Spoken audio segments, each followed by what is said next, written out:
Minister munene Musalia Mudavadi augite mabũrũri gĩtarũ-inĩ kĩa Africa marĩ na kĩbarũa kĩnene gĩa gũtigĩrĩra andũ marĩ na irio cia kũigana na iria irĩgunaga mĩĩrĩ yao.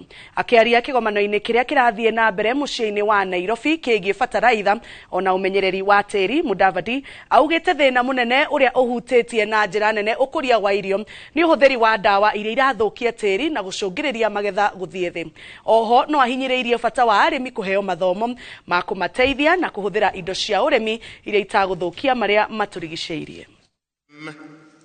Soil fertility depletion has been cited as the fundamental root cause of declining per capita production arising from continuous mining of soil nutrients, inappropriate farming practices, including use of blanket fertilizer recommendations. It is important to recognize that we cannot achieve our aspiration of eliminating hunger and poverty if we do not take a sustainable approach to soil health, prudent use of agricultural inputs, environmental conservation, and embracing of technologies that can make our production systems efficient and effective.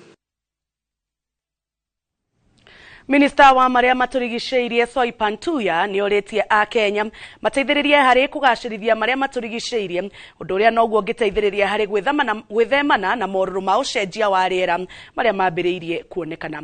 Akĩaria arĩ kaunti-inĩ ya Narok orĩtie a Kenya moe wĩigĩrĩrĩki wa kũhanda mĩtĩ ona kũgitĩra mĩtitũ na hũgũrũrũ cia njũĩ. Rĩrĩ bũrũri ũrĩ na itanya rĩa kũhanda mĩtĩ ĩtanyihiire bilioni 15. Arekereirie mĩario ĩno rĩrĩ kaunti ya Narok ĩhete mathomo ma abithaa 38 arĩa magũkorwo magĩteithĩrĩria kaunti ĩyo kũgitĩra marĩa matũrigicĩirie kuo.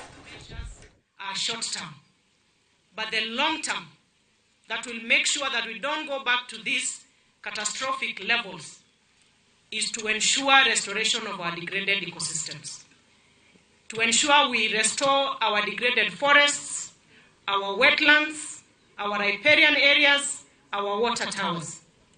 And our plan to plant 15 billion trees is the easiest responsibility that we can do, even to stand in solidarity with the Kenyans that have lost their lives.